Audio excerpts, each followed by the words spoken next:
Chapter 5. All I know is that I need you right now. Huzur looked at her, noticing her slight tremble. Without a word, he took off his jacket and held it toward her. She pushed it away gently. No need for your charity. Keep your umbrella and jacket for yourself. I'm used to the cold. In fact, I was enjoying this moment. He raised an eyebrow, surprised. Enjoying? Really? She smiled slyly, surprising him. Then what are you doing here? Upgraded yourself from criminal to stalker? He froze for a moment, caught off guard. Criminal? My lawyer is saying that. So why did you defend me? She straightened her clothes and looked at him firmly. Your lawyer? You wish. Be grateful to him. Otherwise, I have nothing to do with you. Him? Who? He asked, bewildered. You know I don't have time for your nonsense. Better go. No one ever gives me a moment to just live. But I have something to say to you. I came to. He began. It's always about you, isn't it? She interrupted with a mocking tone. But you know what? I don't care about you at all. Keep your distance and never cross my path. Better leave, or the next second, you won't be able to handle it. Handle what? Her teeth clenched, blue fires sparking in her eyes. She stepped closer, her voice calm but faint. My anger. She turned, her dark, shimmering hair brushing against his face. Her scent, mingled with the rain, hypnotized him. He could do nothing but watch her walk away. There was something about her that always melted him. Every time he spoke to her, a familiar feeling stirred, one he couldn't yet name. All he knew now was that he owed her, and he had to repay, or he would remain restless.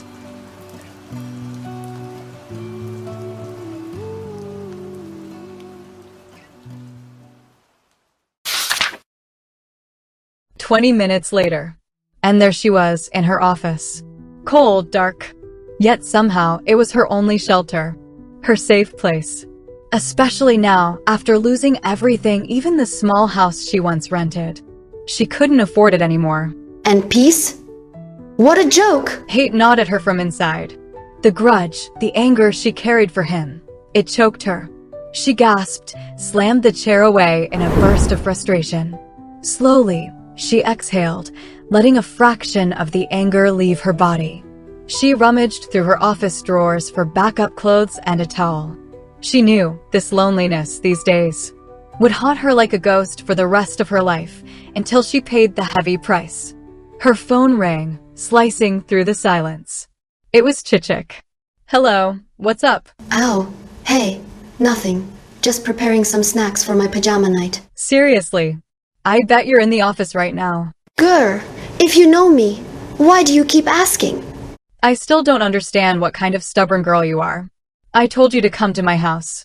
We'll have a good time together." No thanks. Your house is too crowded, and I can't handle the noise there. She said, fingers playing with her hair, scratching her neck absent-mindedly. She lied, of course. Even there, no one would truly accept or love her. She remembered her last visit to Chichik's house 6 months ago, the gaze of her mother, that pitying tone. She could never bear it. Pity was the cruelest nightmare she could imagine. "So, did he find you?" Chichik's voice paused. He? Who? "I mean, did Huzur find you?"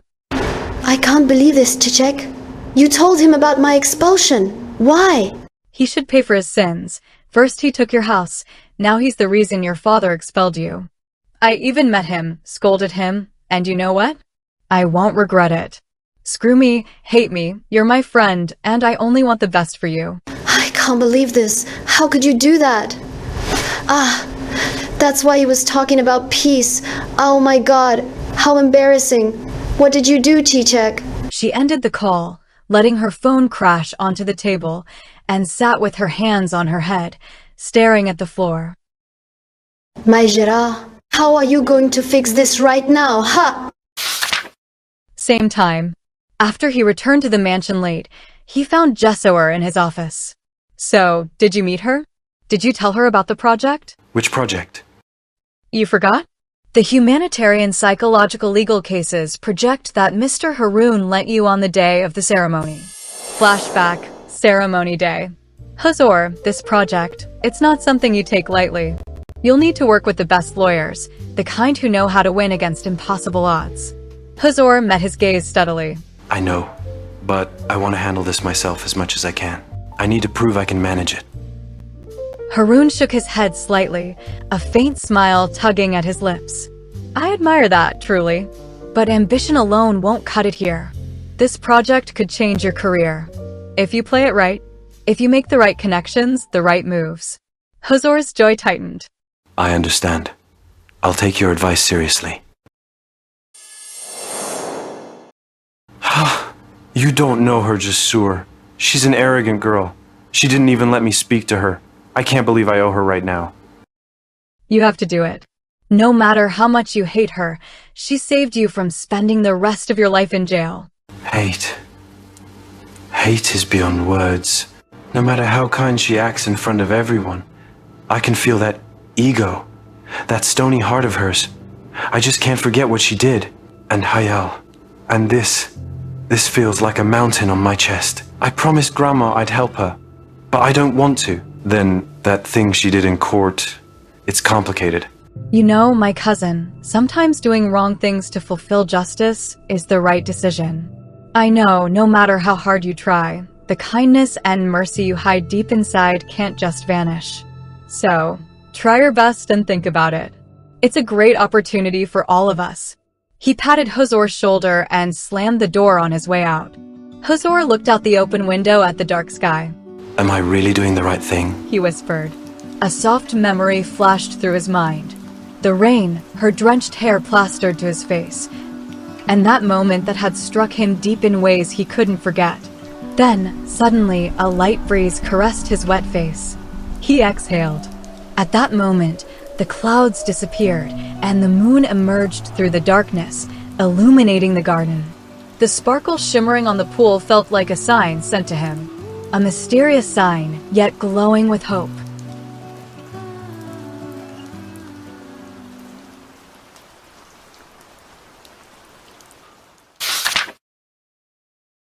The next day dawned.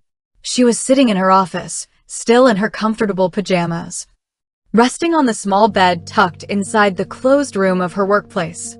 When she first rented this office lately, she had made sure it was a little bigger, big enough for emergencies. Deep down, she always knew she was the rejected one. The light of dawn illuminated the room, wrapping her figure in its pale glow. She stared blankly out the window, her eyes wandering, unable to blink, unable to rest. Her mind kept circling back to that cursed night, the first time she tasted the price of truth. A night when facts turned into arrows piercing her fragile heart. Her father's words still echoed in her mind. Do you want to know why I hate you? Fine, I'll tell you. Yes, I hate you. I feel disgusted the moment I look at you. This face, those eyes. You are a burden on my chest. You stole our happiness. You are a criminal! She had been only 12 years old when he confessed his hatred. In that single moment, he destroyed everything. Her childhood, her innocence, her hope. Even when he later promised that he would forget, that he would forgive. She knew he never truly would. Since then, she had been certain that she would keep paying for her so-called sin until her last breath. Every caress, every smile, every word from him was nothing but a poisoned grudge, disguised under the name of love and commitment. She drew in a long, weary breath, glanced at the clock, and whispered to herself, Why would I need to sleep to see nightmares, when my whole life is already won?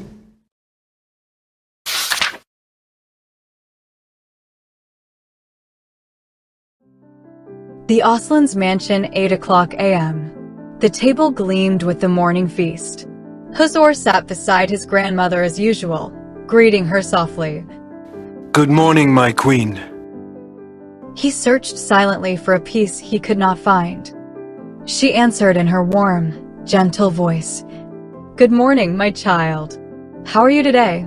In one word, free. Absolutely free. He replied in a playful tone that made her smile. But then she gasped and said in a firm voice, And do you remember that we should reward the one who granted that freedom? He turned his gaze away, sighing. Grandma, I told you I would try, but I never gave you my word. Placing her cup firmly on the table, she exclaimed with sudden anger. Now you are testing my patience. Huzur, my child, since when have you become ungrateful?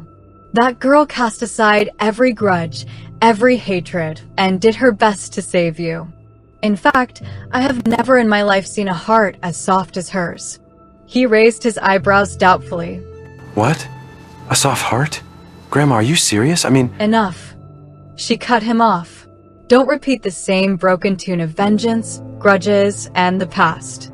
Listen, my child. One day you will understand that you must forgive in order to live. Give a second chance to have a chance. And above all, never judge a book by its cover.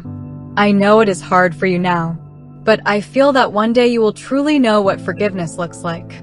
She paused, then added meaningfully.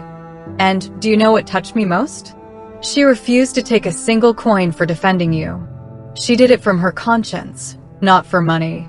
Tell me, isn't that enough proof of her heart? Huzur rose, kissed her hand, and gently placed it on his head before turning to leave. She closed her eyes with a faint smile. That means yes, doesn't it?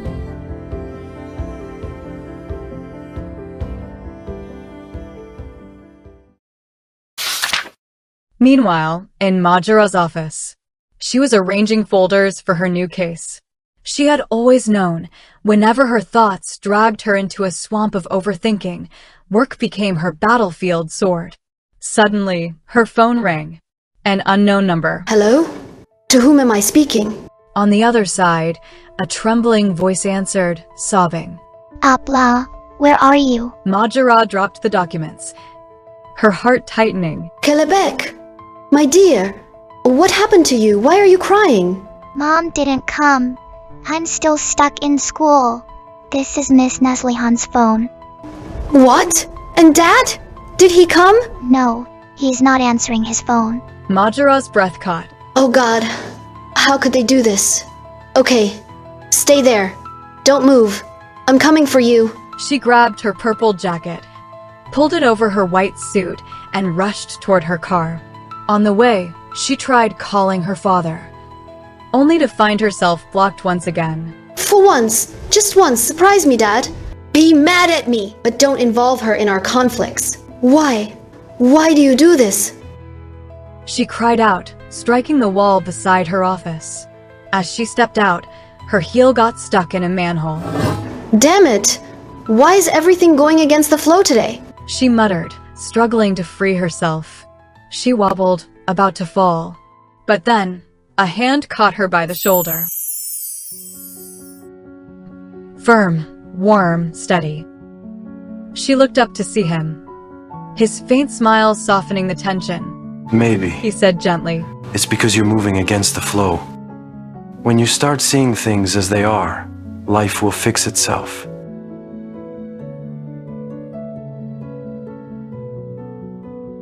His gaze lingered on the violet shimmer in her eyes. She blushed, quickly pulling away. Or maybe some people should mind their own business. She shot back. He turned his head, sighing. Look, I didn't come to fight with you, God's mercy. Please let me breathe, man. I told you I don't care. With that, she tugged her foot free, left the shoe stuck behind, and stormed into her car.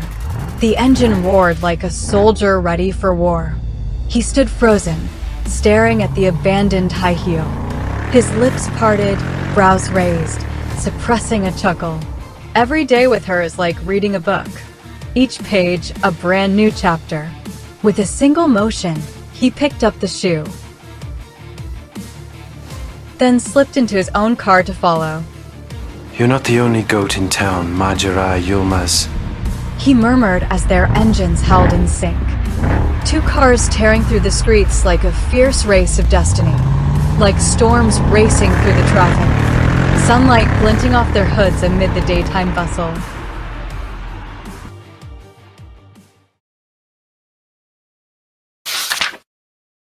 5 minutes later, Macera reached in front of the primary school, dashing out of the car, barefoot and out of breath.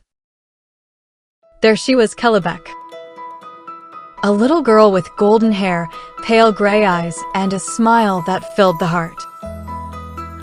She ran toward her sister, arms wide open. Macera, still a few steps behind, smiled. Kellebec had always been her peace, her shelter. She could lose anything, but not her. Absolutely not. Suddenly, a car hurtled forward with terrifying speed, its headlights cutting through the bright daylight like twin blades. Kellebec froze, her small frame rigid with fear, eyes wide and unblinking. Macera's heart lurched, and she lunged forward, her legs pumping as if each stride could bridge the impossible distance. But the car was too fast, too close. Then, in a blur of calm authority, Huzur appeared. He moved like a shadow with purpose, his eyes locked on the danger. In a heartbeat, he reached Kellebec, scooping her into his arms. The little girl's face pressed against his broad shoulder, tiny fingers gripping his coat as if clinging to life itself. Huzur's chest rose and fell in measured steadiness, the rhythm of his heartbeat oddly comforting amidst the chaos. Time stretched, each second a pulse of fear and relief. Macera's breath came in ragged gasps, her nails digging into the cold air as she watched, frozen. The screeching tires faded behind them, but the echo of terror remained. Kellebec trembled, her sobs muffled against Huzur's chest, while Macera felt her own heart hammering, not just from fear, but from the quiet, undeniable awe of him. Steadfast, unshakable, a silent protector in a world that had just threatened to crumble. Are you all right, little angel? Huzur asked, examining her carefully. Macera finally reached them, eyes welling up. Kellebec! My dear, do you intend to kill me today? How many times have I warned you to check left and right before crossing the street? Huh? Kellebec fidgeted with her dress. Macera embraced her tightly, inhaling her scent as if to memorize it. Huzur watched, mesmerized.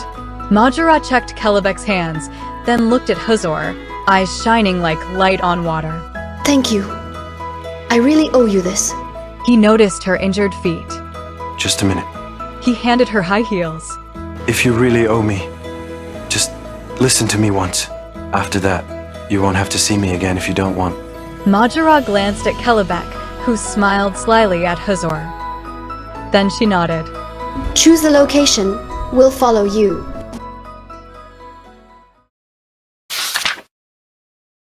Macera, Huzur, and Kellebec sat together. The table was outside, in the fresh air. Macera's hair danced with the breeze, shoulders slightly raised, eyes bright, waiting for Huzur, who was adjusting the table while glancing at his watch constantly. Then at Kellebec, then back at her. Breaking the silence, Macera said, Okay. I think you didn't bring us here for a not-to-blink competition, did you? You said you wanted to tell me something. I'm all ears. Huzur felt the coldness in her tone, a flicker of irritation rising. But he took a long breath and said, Okay, there's a psychological legal project launched last week. The psychiatric committee chose me for it, and I need to work with a capable lawyer. Will you work with me? Out of the blue. Ha ha ha. Just like this. And to whom do I owe this charity? She replied, adjusting her posture. You said I should tell you, so here it is. No complications, no introductions. He answered straightly. And by the way, this isn't charity, especially not for you. Why would I just care for you? He placed the cup in front of him sharply. Excuse me. Where are your manners? She shot back, taking him by surprise. Huzur softened his gaze, glancing at Kellebec, who watched amusedly. He took a long, deep breath. I just wanted to acknowledge your deeds. I know you're a competent lawyer, I've witnessed it. My intention was never to mock or insult you. This project could be one of the most important milestones in your life and mine. Think about it. Otherwise I will leave. They shared a deep silence, staring into each other's eyes, silently decoding the intentions hidden between them. I'm sorry. I can't accept. Macera said finally. I already have a job. And working with you, Absolutely not. Huzur nodded, faking a faint smile. He caressed Kelebek's silky hair and walked away. Macera watched him reach his car until her phone rang. She answered, gasping. What? Moments later, she came running toward him, holding Kelebek's hand, her breath uneven and her cheeks flushed. Whew, please, can you wait? She called out between gasps.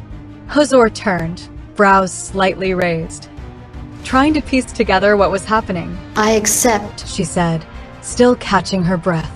but with one condition, His tone softened, curious.